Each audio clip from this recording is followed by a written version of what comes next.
Hello, welcome back to Your Big Creative Life. I'm Katie Wolf. Thank you for joining me. We're going to talk about this fear and the revelation I had and how this just completely threw a bomb in some plans that I had around my social media content and what I was going to do moving forward.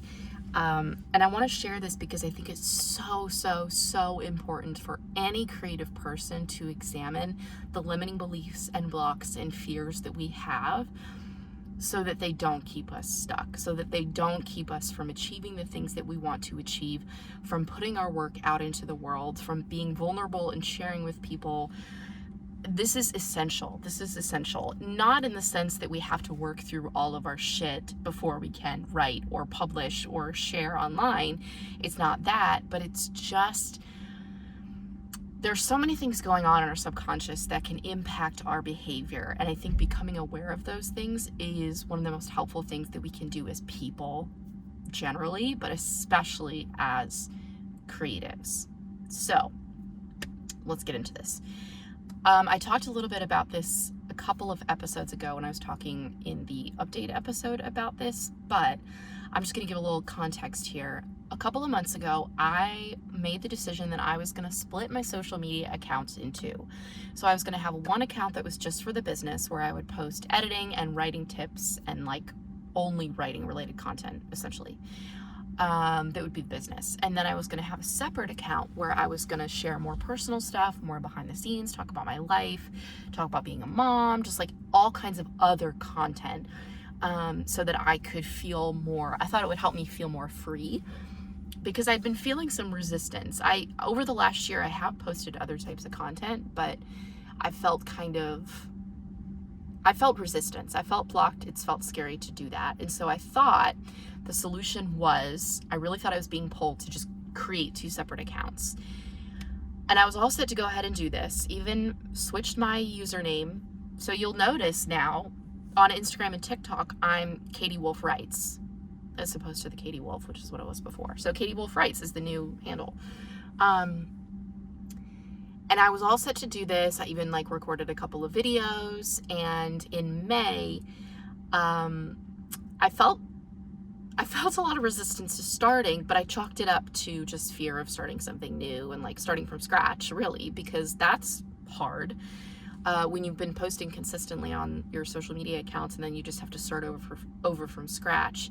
And my mom came to visit for a week in May, and I didn't want to be creating a lot of content and really absorbed with the new accounts while she was visiting. So I was like, okay, let me just set aside this social media thing, and then I'll pick it back up once she leaves. Then I'll really get going. And I even set a content plan for myself. I was like, here are the pillars I'll talk about. I'm going to post, every day for 3 months and just see what happens and see how I feel, what I like talking about. I had grand plans, y'all. And there was a video that came across my FYP a while ago from this woman named Whitney Euland, and she's a coach. She talks about becoming a celebrity, becoming famous. And if that triggers you, I understand just the idea of someone coaching people how to be famous, because I got super triggered when I saw her video. It was a video about some people just know they're meant to be famous. They're meant to be, to have people's attention. They have this desire. And I was so bothered by that, because I thought in my head, I have all these negative associations with celebrities, right? That they're shallow, that they're vain, that they're self-centered, that they are just in it for the money. And I don't know, just all of these horrible thoughts, right? And I was like, someone is out there coaching people on how to become a celebrity. It just bothered me to no end. And then, because I watched the full video, TikTok decided to show me more of her content, and I kept getting triggered until I really sat back and looked at, okay, why is this bothering me so much? Why am I getting triggered by this? And I realized that it was because a lot of what she was saying was stuff that I have felt, stuff that I have experienced. I've never thought of it as becoming a celebrity. I'm putting that in air quotes. I've never thought about it that way. But when I think about my life and I think about becoming an author, becoming a successful author, there's a certain level of fame that would go with that, where people are just aware of you. And the way she says it is, fame is just having the resource of people's attention. And so there are all kinds of things you can do with that. It doesn't mean anything bad. It's just you have people's attention. So it triggered me because it was something that I wanted, and it took a little while for me to realize that. So anyways, I went super in the weeds with her content, and I was like consuming all this stuff and looking at why I was so triggered by this. And I came across something that she said about creating separate accounts. She was coaching someone had submitted a question about creating a separate account because they didn't feel comfortable, posting on their main account. People didn't feel comfortable having people see certain content, or I don't know. And basically her answer was that this comes down to you being afraid of being seen. You are afraid of being perceived by people. You are afraid of showing your authentic self to people. That is why you want to splinter and create this new account, because it's like safer that way. And it took a while for this to sink in. Like, I heard it and was like, yeah, okay. And then later it just hit me like a ton of bricks. And I realized that that is exactly what I was doing by wanting to create separate accounts. It was a fear-based decision because I was afraid of being seen. Now, I have 50,000 followers on TikTok. Like, this is so much better. I'm so much more comfortable being perceived. I'm comfortable putting myself out there, but only up until to a certain extent. There's this threshold that I can reach, that I can bump up against, where it no longer feels safe to think about. Like, when I think about having 2 million followers, yes, my mind is excited by that prospect. Like, I'm a best-selling author, I have 2 million followers, but there's something in my body that's like, whoa, I don't know. Like, it feels exciting, but it also feels really scary. So the work is like getting your body, getting your nervous system, all of those things, like getting your brain to feel safe with that level of fame. So I want to pause right here and talk about you. I'm also going to give you two more examples of how this can show up, this fear of being seen, because maybe you listen to that example and you're like, well, I've never felt the urge to create 2 separate social media accounts, so I don't really know what you're talking about. If you can't understand any of that, that's fine. Like I said, I'll give you 2 more examples of how this can show up. But this is... Okay. Whether you want fame on a massive level, you want to be a New York Times bestselling author who gets their shows or their books adapted into TV shows and movies and whatever, whether you want that level of success, or you just want to make enough money from your books that you can write full time and like live in a beach house somewhere and just like write, it doesn't matter. The work is still about like getting comfortable being perceived, because either route that you take, you are going to have to put yourself out there to some extent. Even if you don't intend to become a New York Times bestselling author, even if you just want like what you in your mind would describe as like a moderate level of success where you could just quit your day job and write for a living, that is still going to require you putting yourself out there and people perceiving you and people having opinions about what you're doing, how you're doing it, how you're showing up. Social media is also a massive part of how this is done. Recently, I got a company contacted me who's doing advertising and marketing for authors, and I think it was the actual publisher who contacted me, maybe. Anyways, they contacted me and said, "Hey, we wanna send you this book by this author.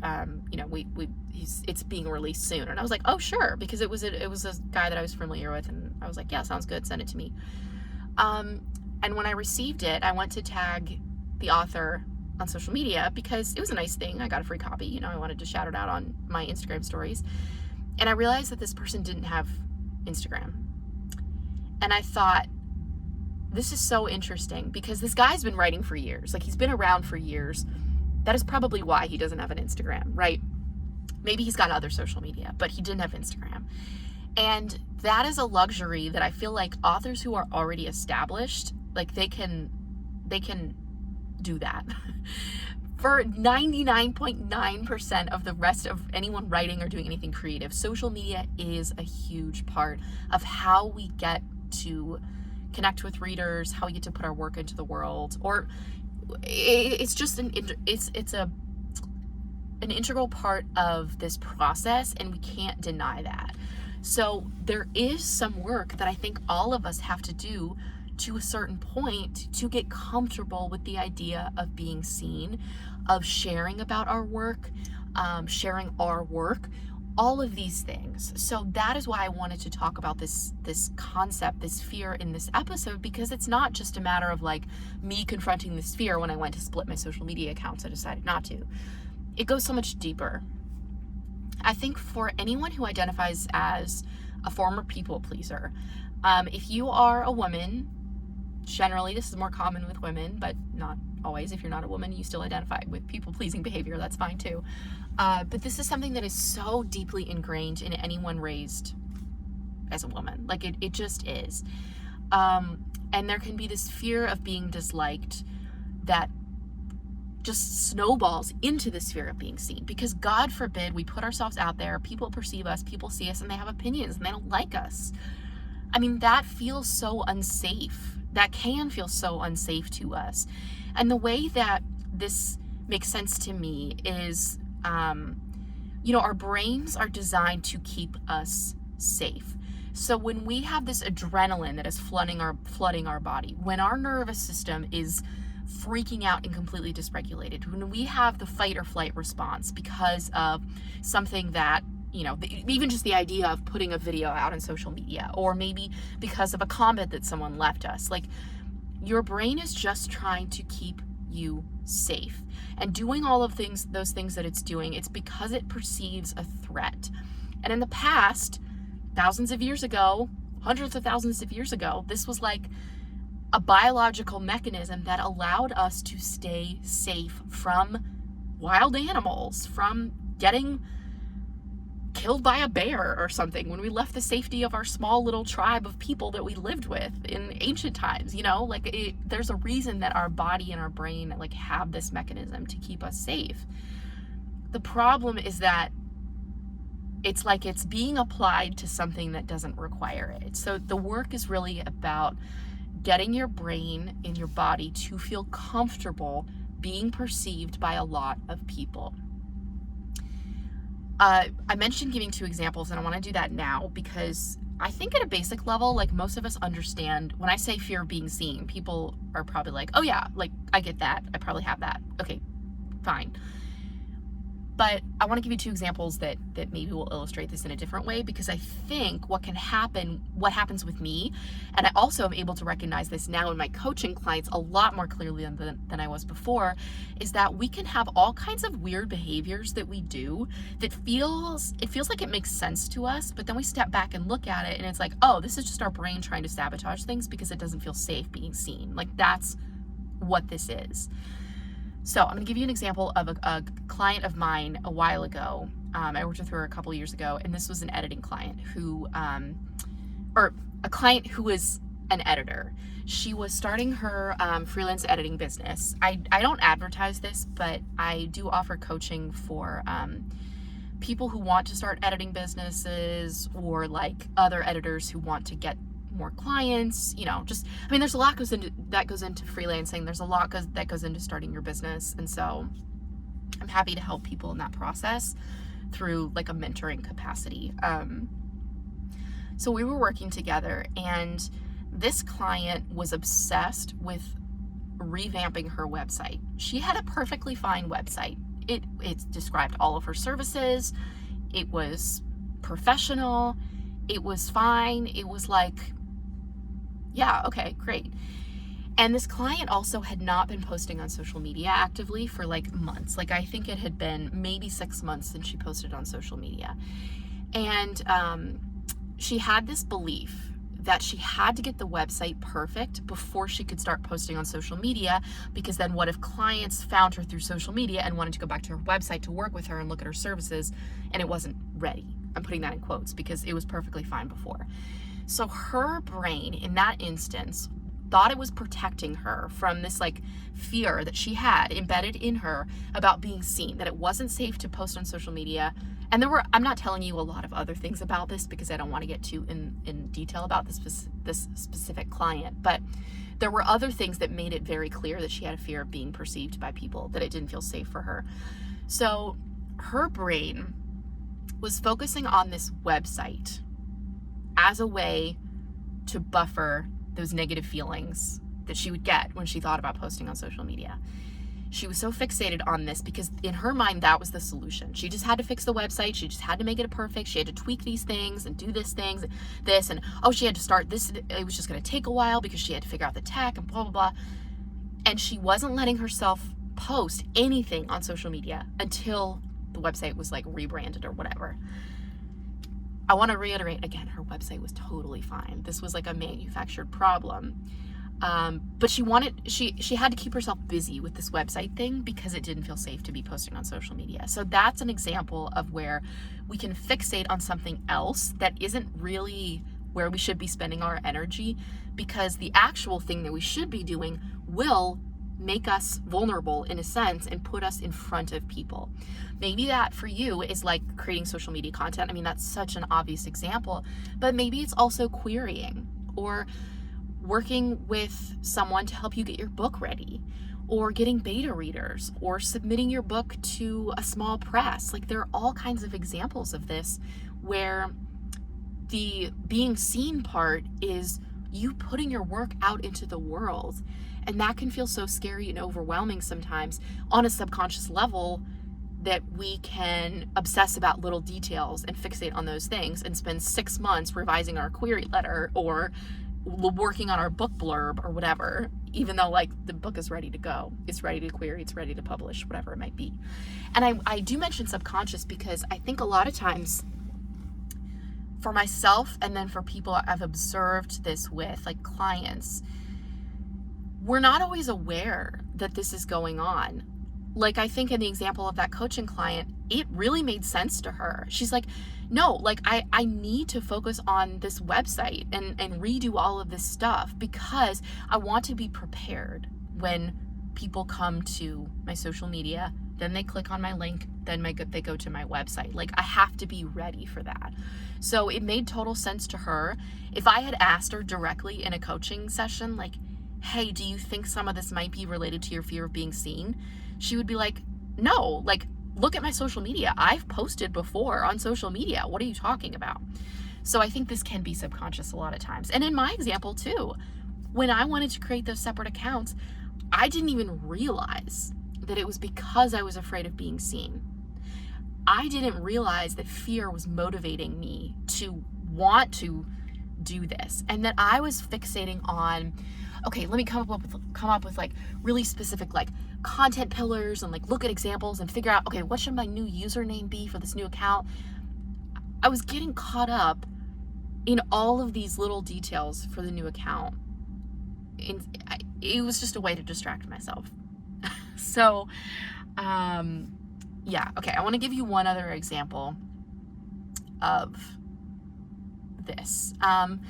Okay, I was working with a coaching client who was writing a memoir, and I don't normally work with people who want to write memoirs, but the type of book that this person wanted to write, the structure, her story, everything about it felt like something I could really help her with. And I know a lot about memoir. I really have studied it because a number of years ago, I had it in my head that I wanted to write a memoir at some point. And so I did a lot of research and all of that, read a lot of memoirs, etc.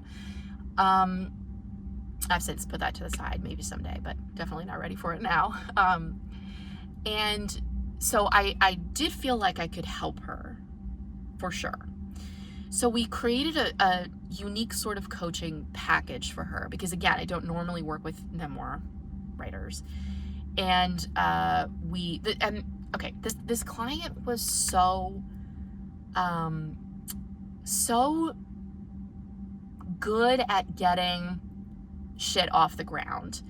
Like, she had so much drive to start things.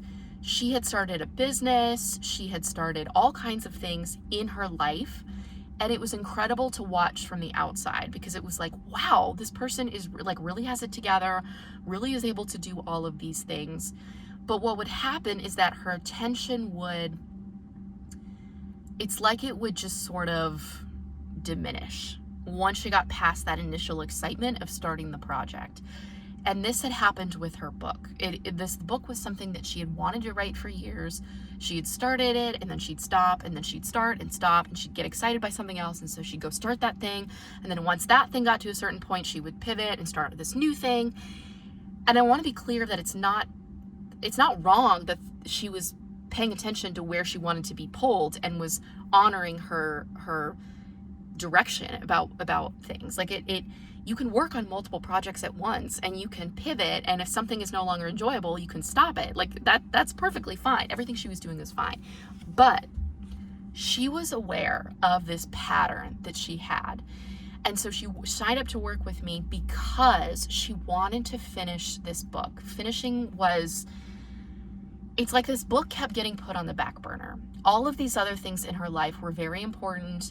Everything felt of equal priority, and the book was always the thing that got pushed. And she knew she would just be in this pattern of working on it a bit and then stopping, working on a bit and then stopping, if she didn't get some support and some accountability. And so that's one of the things that we really worked on. And